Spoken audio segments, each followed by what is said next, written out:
In this episode, we'll take you to 5 terrific breweries, both big and small, in the Asheville, North Carolina area. Asheville is one of the top U.S. cities for craft beer. We'll go to the best-known neighborhoods and even mention a couple that were on day trips in the surrounding area of Asheville. And be sure to stick around until the end to find out what the secret ingredient is that makes Asheville such a hot spot for amazing beer. First, we'll visit West Asheville, which is where we were staying, by the way, and one of our favorite breweries, New Belgium Brewing. It's just a wonderful campus that they have there, and there's a lot of open space. The New Belgium Brewery is located on the French Broad River. Its origins, however, come from Fort Collins, Colorado, where Fat Tire and Amber Ale became nationally known. There's indoor seating, plenty of outdoor seating, and then there's some covered seating that overlooks the river. And there's a large greenway trail, there's food trucks, there's play areas for the kids, and just time to get out and walk around with your beer. The atmosphere seems lively, and they have some very inventive brews. You can try a Belgian triple, an American, or an Imperial IPA, a Lamback, or a sour. And they also have a large variety of hard seltzers. One of the beers that I had was a Mai Tai flavored beer, which was very fun. We really enjoyed sitting on the deck and watching the people and their dogs go by on the Greenway Trail, and also watching the people float down the river in their rafts. In inner tubes. Yeah. With a special inner tube for their cooler. If you cross the French Broad River, you'll end up in the River Arts District, full of lots of art studios, as well as drinking and eating establishments. We visited Wedge Brewing, a small, quirky brewery, which was a perfect introduction to the River Arts District and its bohemian flavor. They have a wide variety of beers, among them a variety of IPAs, sours, a wit beer, and a Belgian strong called Gollum. The staff was great, and they had a very edgy sense of humor.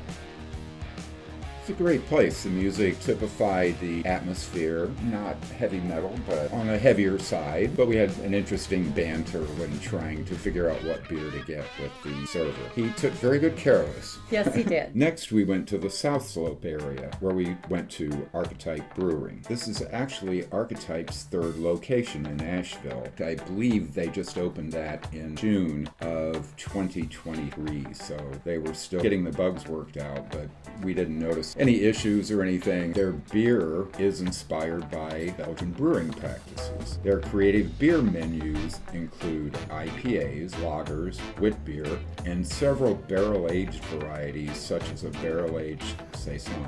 Come for the beer and enjoy the view. They have a beautiful upper deck, and we were fortunate enough to be there as the sun was going down. You overlook the ballpark, McCormick Field, which is where the Asheville Tourists team play. And it's known for something else, isn't it, Chris? Oh, it is. It was actually a filming location for the classic baseball movie, Bull Durham. Even I believe in long, slow, deep, soft, wet kisses that last 3 days. Oh my.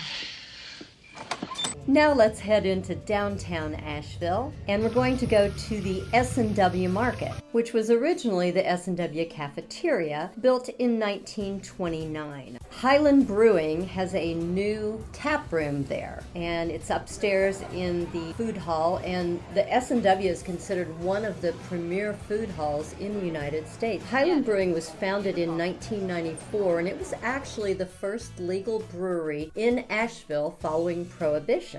They have a very large campus in East Asheville, which is 40 acres, I believe, and has a lot to offer, but they decided to bring it back downtown, which is where the original location was. Their first beer that they created, in fact, was a Gaelic ale, and it's still available. Now, the downtown location has a smaller amount of beers available because of their size, but you can still get a good taste of their beers. They have a good number of IPAs of different varieties, a nice group of porters and stouts, some fruited and spiced ales, a lager, a pilsner, and one of the ones that really caught my eye in the porters was one called Nuts and Volts. If you're a Hunger Games fan, you'll remember those characters from Hunger Games. And that is a coconut coffee porter.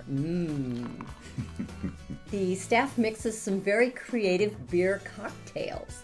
So if you stop by there, ask them what kind of interesting things they have to offer. The next brew pub we're going to mention is Wicked Weed Brew Pub. It's downtown. It's on Baltimore, not to be confused with their other locations. I believe one is in another area of Asheville, and then there's one out in one of the nearby suburbs. My first question was, why is it called Wicked Weed? The name is taken from King Henry VIII, who declared the hop a wicked and pernicious weed, and he banned it from use in brewing beer. Wicked Weed specializes in several types of IPAs and sours and barrel-aged brews. It's worth checking out. They have a great building. I thought their beers were very interesting. They had a lot of fruit-forward beers. Some of the IPAs, especially the hazy ones, had a very strong grapefruit kind of flavor to them. They had some fruit ales. They had almost 20 different beverages on tap. They did. And then they had the rest of theirs available they have a bottle shop on site. They had a really beautiful outdoor courtyard. It was on a Friday night, I think, when we were there.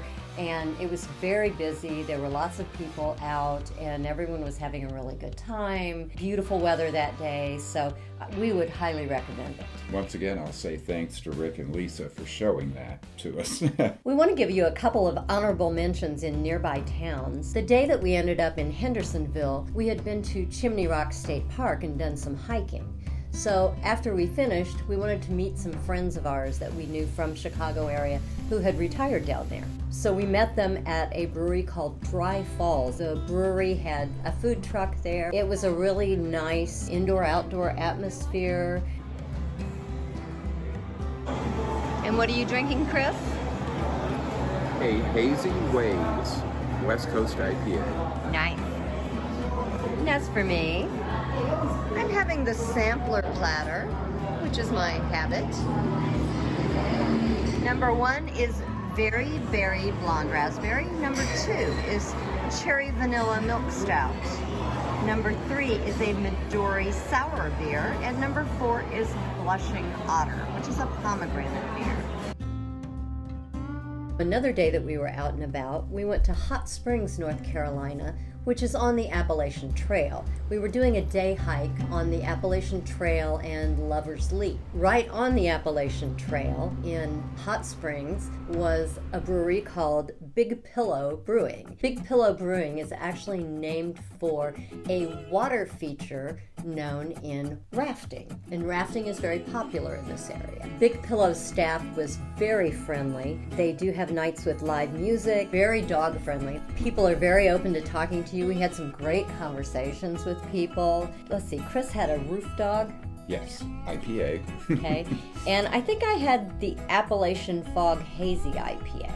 They have a beautiful outdoor patio. That's where they host their live music. It was a really lovely place. Really enjoyed talking with the gentleman next to me.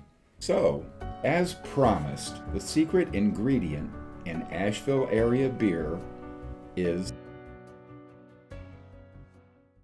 the high-quality water collected from 2 reservoirs, Asheville's North Fork Reservoir and the Bee Tree Reservoir, fed by creeks and streams washing down from more than 17,000 forested acres in the Black Mountains. It's clean, it's cold, and that's what I call high-quality H2O. So if you'd like to know more about Asheville, have a look at this video up here, 8 Things You'll Love About Asheville, or this other video down here about Biltmore. See you next time. Thanks for watching. Cut!